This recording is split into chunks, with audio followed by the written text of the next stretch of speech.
हे दोस्तों, एक कहानी मैं आपको सुनाता हूँ। यह कहानी उस समय की है जब सिद्धार्थ गौतम बुद्ध को ज्ञान की प्राप्ति नहीं हुई थी। गुरुकुल की सभी प्रतियोगिताओं को जीतने के बाद सिद्धार्थ को यह अवसर मिलता है कि वो नगर भ्रमण कर सकते हैं। सिद्धार्थ अपने कुछ सैनिकों और यशोधरा के साथ नगर भ्रमण के लिए निकलते हैं। नगर में कुछ दूर चलने के बाद सिद्धार्थ के रथ के आगे दो लोग रोते हुए आते हैं। उनमें से एक स्त्री होती है और एक पुरुष। वो दोनों ही सिद्धार्थ से रोते हुए विनती करते हैं कि सिद्धार्थ, हमारी बच्ची को बचा लो। सिद्धार्थ उस स्त्री और व्यक्ति को रोते देख अपने रथ से नीचे उतरते हैं और दौड़कर उन दोनों के पास जाते हैं और उनसे पूछते हैं, क्या हुआ, तुम दोनों रो क्यों रहे हो? वह व्यक्ति और स्त्री सिद्धार्थ से कहते हैं, दरअसल हमारी छोटी सी बच्ची को एक शेर उठाकर ले गया है। कृपया कर आप उसके प्राण बचा लीजिए। आप राजकुमार हैं, आप कुछ भी कर सकते हैं। कृपया कर हमारी बच्ची को बचा लीजिए। सिद्धार्थ सभी गांव वालों से पूछते हैं, शेर इनकी बच्ची को किस दिशा में लेकर गया है और क्या वह शेर अक्सर यहाँ आता रहता है? सभी गांव वाले सिद्धार्थ को बताते हैं, नहीं राजकुमार, कुछ दिनों पहले जंगल में आग लगने के कारण वह शेर बस्ती की ओर आ गया था।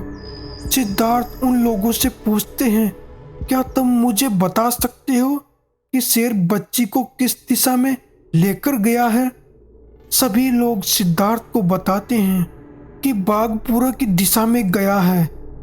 सिद्धार्थ अपने कुछ सैनिकों के साथ जंगल की ओर दौड़ते हैं। सिद्धार्थ के साथ कुछ सैनिक और उनका चचेरा भाई देवदत्त भी होता है। देवदत्त सिद्धार्थ से बहुत ईर्ष्या करता था और वह ऐसा कोई भी अवसर चूकने नहीं देता था जिससे सिद्धार्थ को पीड़ा हो। देवदत्त सिद्धार्थ से कहता है, यदि मुझे वह शेर मिल गया तो मैं उसका सर धड़ से अलग कर दूंगा। सिद्धार्थ कहते हैं, हमारा प्रथम काम उस शेर को हानि पहुंचाना नहीं है। हमारा प्रथम काम उस बच्ची को ढूंढना है। जंगल में कुछ दूर चलने के बाद सैनिकों को शेर के पैरों के निशान नजर आते हैं। सिद्धार्थ और उनके सैनिक उन पैरों के निशानों के पीछे पीछे जाते हैं। कुछ दूर आगे चलने के बाद सिद्धार्थ को किसी के रोने की आवाज आती है। वह और कोई नहीं, छोटी बच्ची ही रो रही होती है। सभी लोग उस आवाज को सुनते हुए उस जगह पर पहुंचते हैं जहां वह बच्ची रो रही होती है। सभी लोग उस बच्ची के पास पहुंचते हैं और देखते हैं कि वह छोटी बच्ची घायल है। उसके शरीर पर चोट के निशान हैं।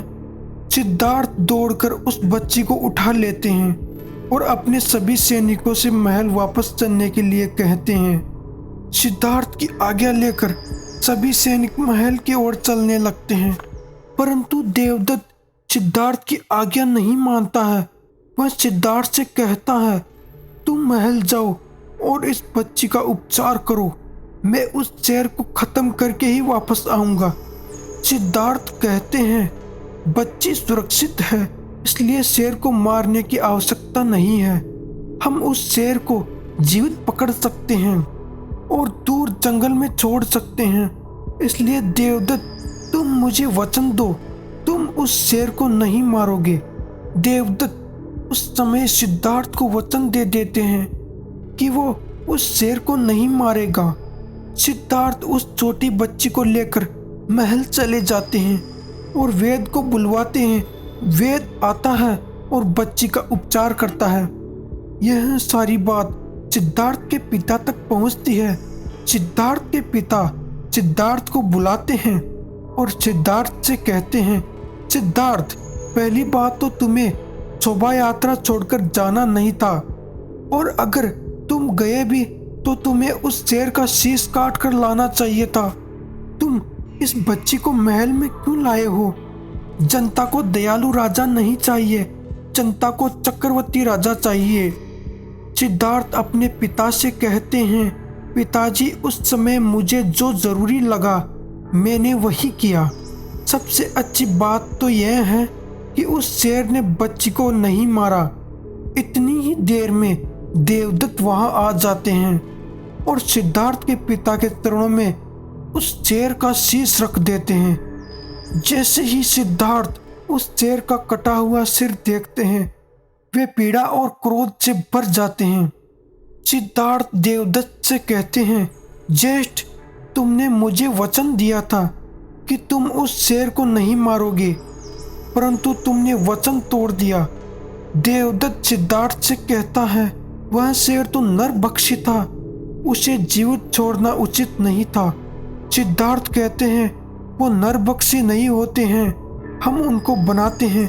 देवदत्त कहते हैं, उसने एक बच्ची के प्राण लिए हैं। सिद्धार्थ कहते हैं, नहीं, वह बच्ची जीवित है। देवदत्त कहते हैं, वह शेर उस बच्ची के प्राण भी तो ले सकता था। सिद्धार्थ कहते हैं, मात्र शंका से और एक जीव के प्राण ले लिए तुमने। देवदत्त कहता है, इसे आखेट कहते हैं। सिद्धार्थ क्रोध में भर जाते हैं और देवदत्त से कहते हैं, फिर तो तुम मेरे भी प्राण ले सकते हो उस राज्य को पाने के लिए। अगर मैं तुम्हारी अभी हत्या कर दूं तो क्या यह उचित नहीं है? सिद्धार्थ अपनी तलवार निकालते हैं और रोते हुए देवदत्त की गर्दन पर रख देते हैं। सभी लोग चौंक जाते हैं और सिद्धार्थ से कहते हैं, तलवार हटा लो सिद्धार्थ, देवदत्त को लग जाएगी। पर सिद्धार्थ तलवार नहीं हटाते हैं। सिद्धार्थ के पिता सिद्धार्थ से कहते हैं, तलवार हटा लो सिद्धार्थ, ये तुम्हारे ज्येष्ठ हैं। सिद्धार्थ के हाथों से तलवार गिर जाती है और सिद्धार्थ रोते हुए शेर के सर को उठाकर वहां से चले जाते हैं। सिद्धार्थ जंगल में जाकर उस शेर के सर को मिट्टी में दफन कर देते हैं और वहीं पर बैठकर रोने लगते हैं। सिद्धार्थ गहन पीड़ा से भरे होते हैं। उन्हें कुछ समझ नहीं आता है कि वो क्या करे। फिर उन्हें अपने गुरु कौंडिन्य याद आते हैं। वे दौड़कर अपने गुरु के पास जाते हैं और उनसे पूछते हैं, गुरुदेव, आज फिर मेरे मन में प्रश्नों की बाढ़ आ गई है। ज्येष्ठ, देवदत्त ने एक जीव की हत्या कर दी और मैं उसे बचा ना सका। मेरे मन में बहुत सारे प्रश्न उठ रहे हैं। कृपया कर आप मेरी सहायता करें। गुरु कौंडिन्य सिद्धार्थ से कहते हैं, उस शेर ने अपनी प्रकृति के अनुसार काम किया, देवदत्त ने अपनी प्रकृति के अनुसार काम किया और तुम अपनी प्रकृति के अनुसार काम कर रही हो। उसमें तुम्हारा कोई दोष नहीं है। सिद्धार्थ कहते हैं, फिर क्यों मेरा मन गलानी से भरा जा रहा है? गुरुवर्य, क्या कोई रास्ता नहीं जिससे मैं इस गलानी से छुटकारा पा सकूं? गुरु कौंडिन्य कहते हैं, जानवर की प्रकृति उसकी मृत्यु के साथ खत्म होती है, परंतु मनुष्य में यह क्षमता होती है कि वह अपनी प्रकृति को जीते जी खत्म कर सके।